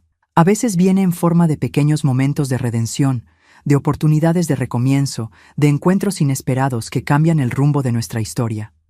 No sé si lo que pasó con mis hijos fue justicia. No sé si lo que Armando hizo, directa o indirectamente, puede llamarse justicia. Sé apenas que en aquella encrucijada entre el miedo y lo que sea que es justicia, elegimos el camino que nos permitió seguir viviendo. No sin dolor, no sin dudas, pero con la certeza de que incluso en las noches más oscuras, incluso en los momentos más difíciles, existe la posibilidad de un amanecer. Y fue con esa certeza que continuamos nuestro camino, un paso a la vez, construyendo una vida que, a pesar de todas las tragedias, todavía valía la pena ser vivida. Porque, al final de cuentas, eso es lo que significa sobrevivir, no solo seguir respirando, sino encontrar razones para que cada respiración sea significativa. Cada latido del corazón sea una afirmación de que elegimos la vida, con todas sus complejidades, sus dolores y sus bellezas inesperadas. A veces me pregunto si estamos hechos de la misma materia que los fénix de las leyendas antiguas, aquellas aves mágicas que cuando mueren se vuelven cenizas, pero después renacen más fuertes. Porque después de todo lo que pasé, solo puedo creer que existe dentro de nosotros una fuerza inexplicable, una terquedad en continuar incluso cuando parece que no queda nada más que escombros humeantes de lo que un día fue nuestra vida. Los años en Guadalajara fueron pasando, tejiendo una nueva existencia para nosotros, bien diferente de aquella que conocíamos en Ciudad de México. El clima más templado, las calles más organizadas, el ritmo de vida menos frenético, todo contribuía a sanar heridas que creíamos que sangrarían para siempre. No digo que fuera fácil. Dios sabe que no lo fue. Pero fue posible. Y tal vez eso sea lo más importante. En 2010, mi repostería Dulces de la Abuelita ya se había convertido en un punto conocido en la ciudad. No era gran cosa, apenas una tiendita acogedora con 5 mesitas, un mostrador de vidrio lleno de golosinas y el olor permanente a vainilla y canela que impregnaba hasta mis ropas. Pero era mío, un lugar que construí de cero con mis propias manos callosas de tanto amasar, modelar, hornear. Armando continuaba en la metalúrgica, ahora como supervisor de sector. ¿Quién diría que aquel hombre que apenas tenía la primaria completa llegaría a comandar un equipo de 30 empleados? Pero siempre supe que mi marido tenía una inteligencia natural, una capacidad de resolver problemas que ninguna escuela consigue enseñar. Y los años habían suavizado sus aristas, transformado aquella rabia contenida en una especie de sabiduría silenciosa.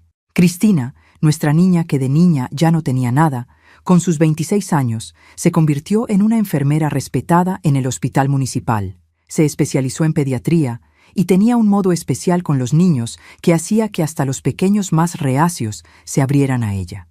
Su matrimonio con Rodrigo, un farmacéutico que conoció en el hospital, cumplía 3 años en 2010, y los dos eran aquel tipo de pareja que da gusto ver, compañeros, amigos, socios de verdad. Y la pequeña Clara, nuestra nietecita, era el sol de nuestras vidas. Con casi 4 años, tenía los ojos listos de la madre y una curiosidad que dejaba a todos con el pelo de punta. ¿Por qué, abuelita? Era la frase que más salía de aquella boquita. ¿Por qué el cielo es azul? ¿Por qué no podemos comer solo dulce? ¿Por qué el agua de la lluvia cae de arriba para abajo? Y allá iba yo, con toda la paciencia del mundo, intentando explicar cosas que a veces ni yo misma sabía bien. «Usted tiene más paciencia con Clara de la que tenía con nosotros», bromeaba Cristina a veces. «Creo que la abuelita es más blanda que la mamá». Tal vez fuera verdad, o tal vez la vida me hubiera enseñado de la manera más dura posible a valorar cada segundo de alegría, cada oportunidad de amar, cada oportunidad de hacer la diferencia en la vida de alguien. Especialmente alguien tan inocente como Clara, que no conocía todavía las crueldades del mundo, que veía magia en las cosas más simples. Fue en 2012, cuando Clara ya estaba en el jardín de niños y mi repostería se había expandido a un espacio mayor en el centro de la ciudad, que Armando comenzó a quejarse de dolores en el pecho. Al principio pensamos que era solo cansancio, estrés, tal vez hasta una gripe mal curada. Pero cuando lo encontré sentado al borde de la cama una mañana, sin conseguir respirar bien, el rostro pálido cubierto de sudor frío, supe que era algo más grave. «No es nada, mujer», intentó tranquilizarme. «Ya pasará», pero yo ya había perdido demasiadas personas en la vida para arriesgar.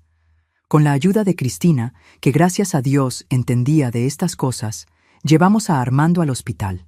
Los exámenes no tardaron en revelar lo que yo ya temía. Mi marido tenía el corazón comprometido.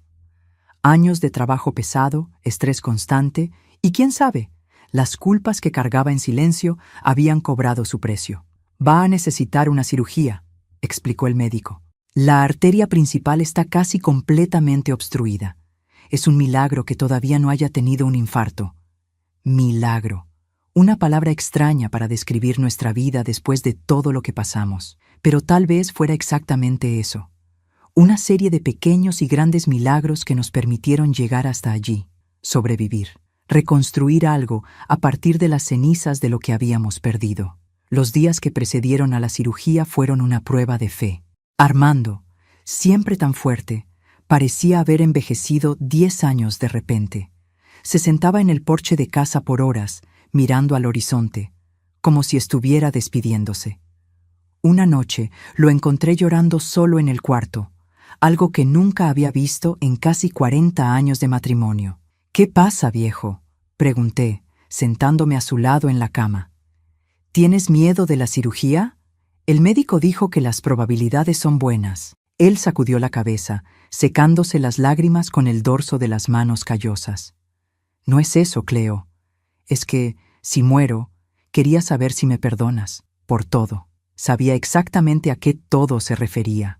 No era solo la dureza ocasional de nuestra relación, las discusiones normales de cualquier pareja. Era aquella decisión tomada hacía tantos años, en aquellos días terribles después de la noche en que nuestros hijos se transformaron en monstruos. La decisión que, directa o indirectamente, había sellado el destino de ellos. Tomé sus manos entre las mías, sintiendo la fragilidad nueva en aquellos dedos que siempre fueron tan fuertes. No tengo nada que perdonar, Armando. Hiciste lo que pensaste que necesitabas hacer para proteger lo que quedaba de nuestra familia. No fuiste el único en tomar decisiones difíciles en aquella época. Todos hicimos elecciones que cargaremos por el resto de la vida. Él me miró con los ojos llorosos y vi allí al mismo hombre del que me enamoré en la panadería tantos años atrás. No el Armando endurecido por las dificultades, no el padre devastado por la traición de los hijos, no el hombre capaz de cruzar líneas que juramos nunca cruzar. Solo Armando, con su corazón enorme, su lealtad feroz, su amor que, a pesar de todas las pruebas, nunca vaciló. Te amo, ¿sabes? Dijo, la voz embargada. Siempre te amé, incluso en los peores momentos. Yo también te amo, tonto. Y todo va a salir bien en esta cirugía, porque tenemos mucho todavía por delante. Clara quiere que vayamos a su graduación algún día y quiero verte bailar en su boda también. Él sonrió, y en aquella sonrisa había una paz que no veía hacía mucho tiempo. La cirugía fue larga, 7 horas que parecieron 7 décadas. Me quedé en el hospital todo el tiempo, alternando entre rezar fervorosamente y recordarme respirar. Cristina se quedó conmigo, sosteniendo mi mano en los momentos más difíciles, obligándome a comer algo cuando el estómago reclamaba. Cuando el médico finalmente apareció, el rostro cansado pero con una pequeña sonrisa, sentí que las piernas me flaqueaban de alivio. Todo salió bien, doña Cleo. Su marido es un guerrero. Va a necesitar cuidados, reposo, cambios en el estilo de vida, pero tenemos buenas razones para creer que tendrá muchos años por delante. La recuperación no fue fácil. Armando, acostumbrado a trabajar desde los 12 años, no sabía estar quieto. Se quejaba de las restricciones, de la dieta sin sal, de los medicamentos que tenía que tomar en horarios rigurosos, pero poco a poco fue aceptando que necesitaba cuidarse si quería ver a nuestra nieta crecer. En 2013, cuando ya estaba más recuperado, decidimos que era hora de realizar un sueño antiguo: visitar la tierra natal. No Paracho, el pueblito donde nací. Tenía miedo de los recuerdos que podrían resurgir, de los fantasmas del pasado que tal vez todavía vagaran por aquellas calles polvorientas. Pero sí Guanajuato, San Miguel de Allende, Querétaro, ciudades históricas que siempre quise conocer y nunca tuve oportunidad. Es nuestra luna de miel atrasada, bromeó Armando cuando embarcamos en el autobús, tomados de la mano como 2 adolescentes enamorados. Aquellos 15 días viajando por las montañas del Bajío fueron un bálsamo para nuestra alma. Lejos de la rutina, lejos de las responsabilidades, lejos incluso de los recuerdos dolorosos que todavía nos asombraban ocasionalmente, redescubrí el placer de simplemente estar viva, de despertar cada mañana al lado del hombre que elegí, de probar comidas diferentes, de maravillarme con la belleza de iglesias centenarias y calles de piedra que contaban historias de tiempos que ni podíamos imaginar. Deberíamos haber hecho esto antes, comenté una noche, sentados en la plaza principal de San Miguel de Allende, tomando un café calentito mientras observábamos el movimiento de los turistas. Viajar más, disfrutar más. Nunca es demasiado tarde, respondió Armando, apretando mi mano. Y tal vez necesitáramos pasar por todo lo que pasamos para llegar aquí, para valorar estos momentos como merecen. Volvimos a Guadalajara renovados, con una energía diferente. Armando, incluso jubilado por cuestiones de salud, encontró un nuevo propósito ayudando en la repostería. ¿Quién diría que aquellas manos acostumbradas a lidiar con metal y máquinas pesadas tendrían tanta habilidad para decorar pasteles y hacer masas delicadas? Pero la tenía.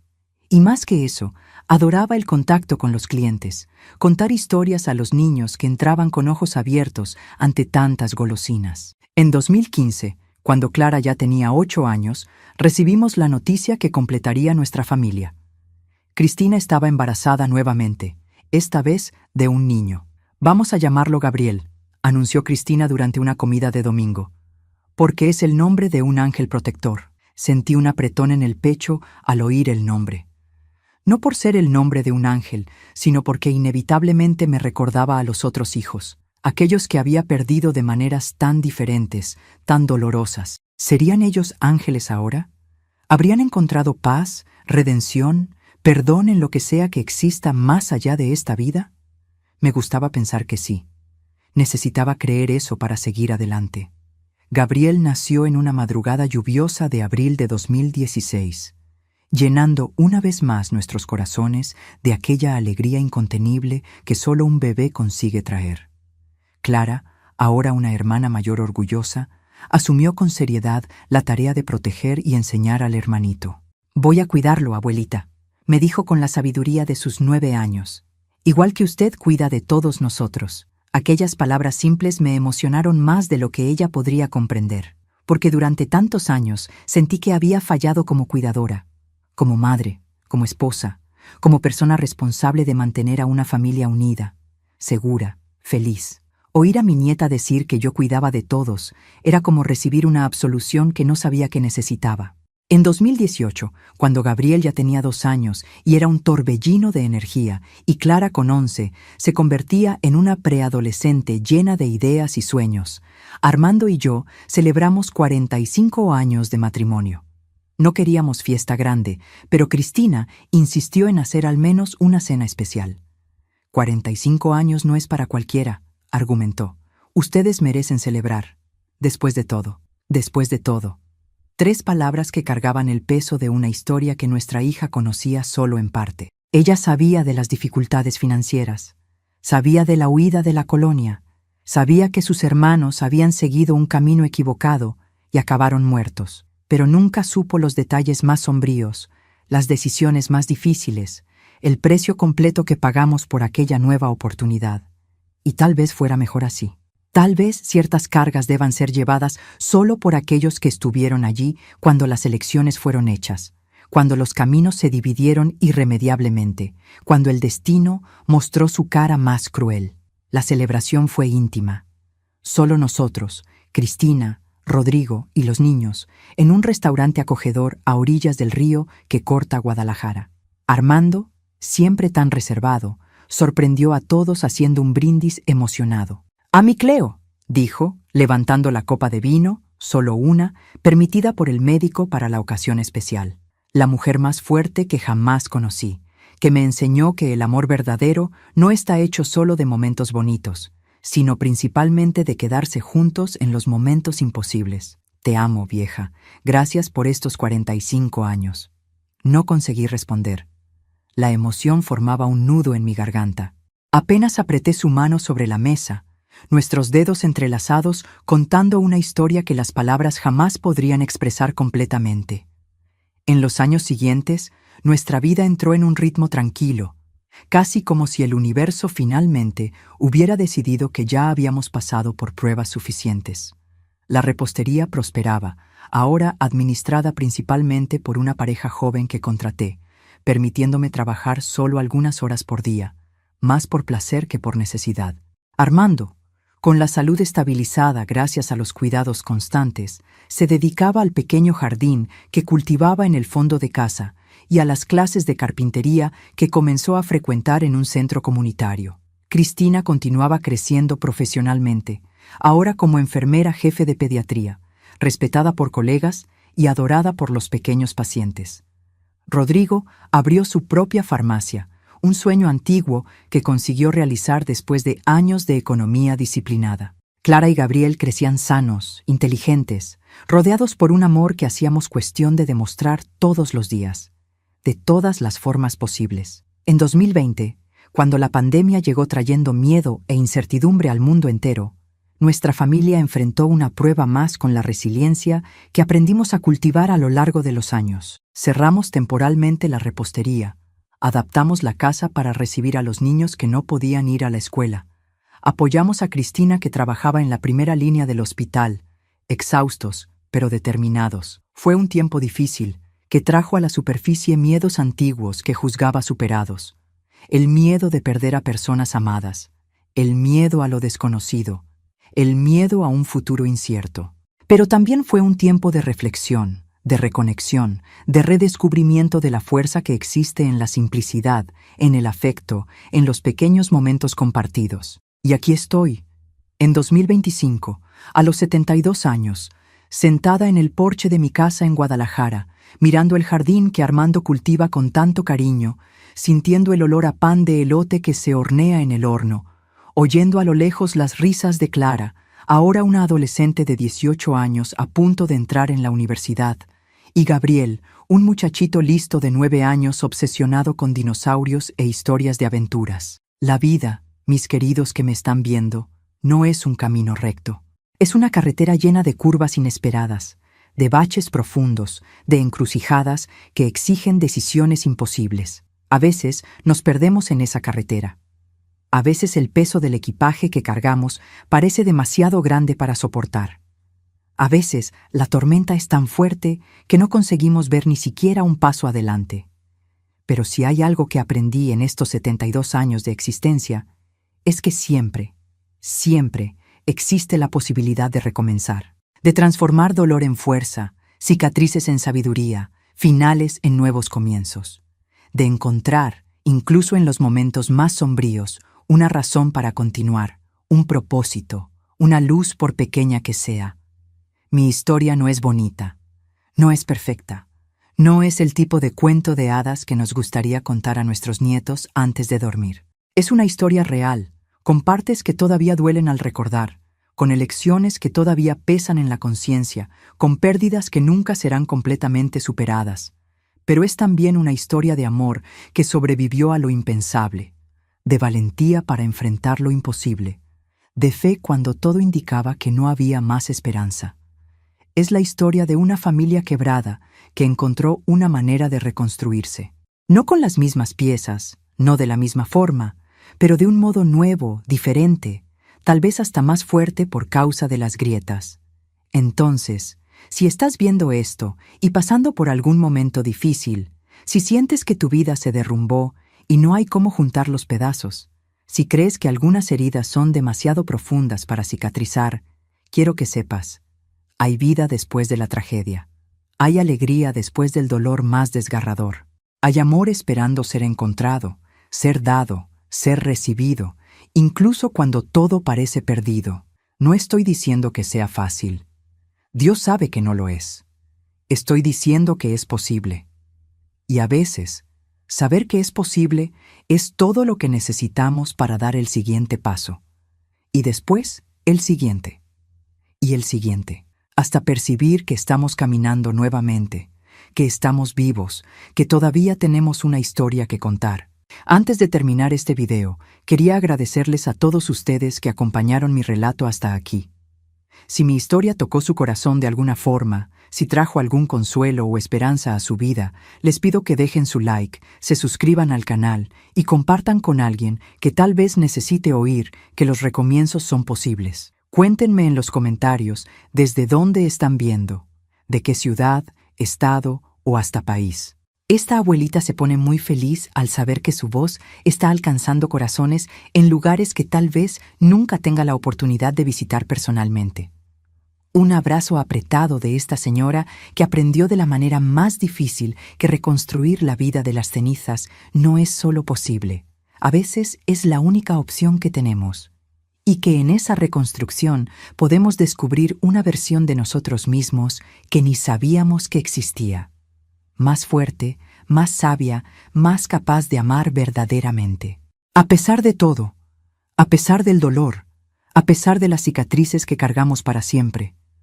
Hasta el próximo video, mis queridos. Que Dios los bendiga a ustedes y a sus familias. La abuelita Cleotilde se despide con el corazón lleno de gratitud por haber compartido un poquito de mi historia con ustedes.